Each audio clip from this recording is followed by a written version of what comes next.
तू मेरे तो कुछ ना सीखी, तेरे अपने हाल हवाले, मगर फ़लसफ़ा यही रहना, तोड़ लवीं नूं अपनी चाले। ज़िंदगी की फ़िलासफ़ी वही रहेगी, लेकिन आपके सर्कमस्टांसेस, आपका एनवायरनमेंट, आपकी सोशियोलॉजी, आपका इकोनॉमिक स्टेटस उसको अलग तबीयत से नापे मापेगा। तो आप उसको उस तरह से ढाल लो, बना लो। लेकिन मसला यही है दुनिया में, मैं बड़े बड़े लोगों के साथ बड़ी छोटी अपनी ज़िंदगी की जर्नी में मिल चुका हूँ, मतलब wealthiest people of the world, healthiest people of the world, successful people of the world. तो मैंने देखा कि सबकी खुशियाँ और गमियाँ तकरीबन सेम है, तो इसका ज़्यादा फ़र्क नहीं पड़ता। इसलिए जब आप गुस्सा करते हो, पहले 10, 20, 30 सेकंड अगर आपने उसको थोड़ा सा बैकफुट पे रख, मेरा गाना है गुस्से दा नतीजा हुंदा माड़ा, रखी दा नहीं दिलां विच साड़ा, देखियो किते ना मार लेना, अपने ही पैरां ते कुहाड़ा हुंदा माड़ा। इसके नतीजे हमेशा तकरीबन, गुस्सा सिर्फ एक जगह पे काम आता है, अगर आप जंग में हैं और आपको लड़ना ही है तो आप में वो क्रोध आना चाहिए, तभी आप किसी पे वार कर सकते हो। इसके अलावा गुस्सा कभी किसी के लिए कोई जायज़ इंसाफ दे के नहीं गया। ख़ास तौर पे ज़्यादातर आप पहले 30 सेकंड आपने रख लिया पैर, तो जो अगला आपका लफ्ज़ होगा वो उतना, क्या कहूँगा, खलिश भरा नहीं होगा जितना वो पहले सेकंड में होना था। इसको कहते हैं खुद पे काबू करना, जैसे मन जीते जगजीत जो गुरबानी पढ़ते हैं। अगर आपका इस मन पे इस तरह से काबू है, मेरी सर्कल के लोग जानते हैं, मैं बाद में कोशिश करूँगा कि सबको सौरभ सर से मिलवा दूँ कि इस पर थोड़ी मोहर और कि हाँ ये ठीक कह रहे हैं, तो मैं ऐसा ही हूँ। ये मैं कैसे हूँ ये वो भी बहुत हैरान है। अब आपको तो ये वैसे ही इतनी जल्दी कैसे समझ आएगा। वो 15-15 साल से मेरे साथ हैं भाई, इन्नी पेशेंस की करनी है, मतलब पंजाबी जो कहते हैं कि इतनी पेशेंस का क्या करोगे, है ना।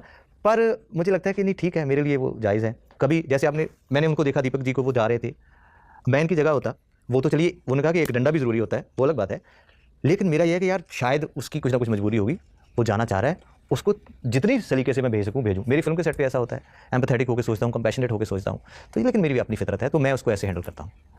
उसको इबादत की तरह किसी चीज़ को सुन रहे हैं तो वैसे ही वो ठीक है मेरे ख्याल से, उससे कुछ ना कुछ अच्छा हो ही रहा है। आप एक तो कंटेंट हो रहे हो, सेटल हो रहे हो, काम हो रहे हो। जब ज़मीन गीली, पंजाब कहते गारा जो सुक्का होवे ना, जंप लाओगे ज़्यादा अच्छा लगता। तो अगर आपकी ज़मीन नीचे से सूख गई है, मतलब आप गारे में नहीं खड़े हुए हैं, तो वो अच्छी एक्सपीरियंस है।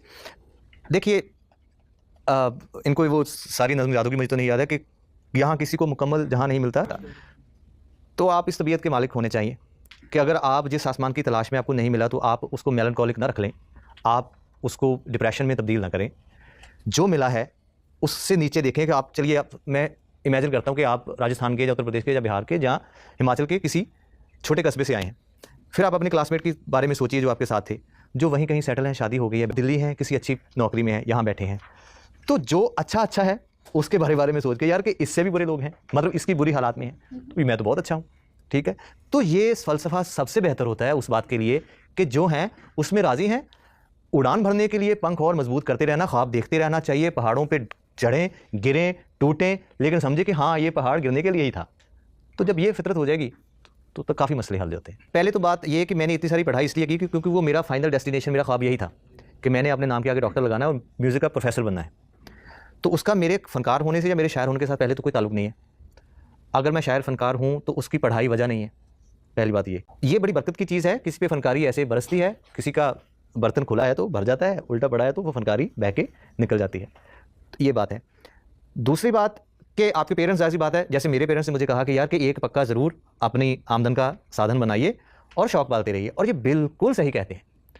पेरेंट्स दुनिया में ऐसी एक रिश्तेदारी है जो कुछ हो जाए वो आपका बुरा कभी सोच ही नहीं सकते, वो चाह के। तो एक जैसे आपने ताली मेरे आने पे बजाई थी, एक बार ज़ोरदार ताली अपने पेरेंट्स के लिए। और आपने कभी ये नहीं सोचना यार मेरी मम्मी को कुछ नहीं पता, मेरे पापा कुछ नहीं पता, ये क्या बकवास मारते रहते हैं, ये बिल्कुल नहीं बात। ये ठीक है कि उनको आपकी ज़िंदगी का इतना इल्म नहीं है कि अब ये जो हो चुका है मम्मा आपको नहीं पता, ये ठीक है, आप समझा सकते हो, लेकिन आप ये नहीं कह सकते कि वो आपका बुरा सोच रहे हैं। जितनी उनकी कुव्वत है वो उस तरीके से आपको मशवरा दे रहे हैं। तो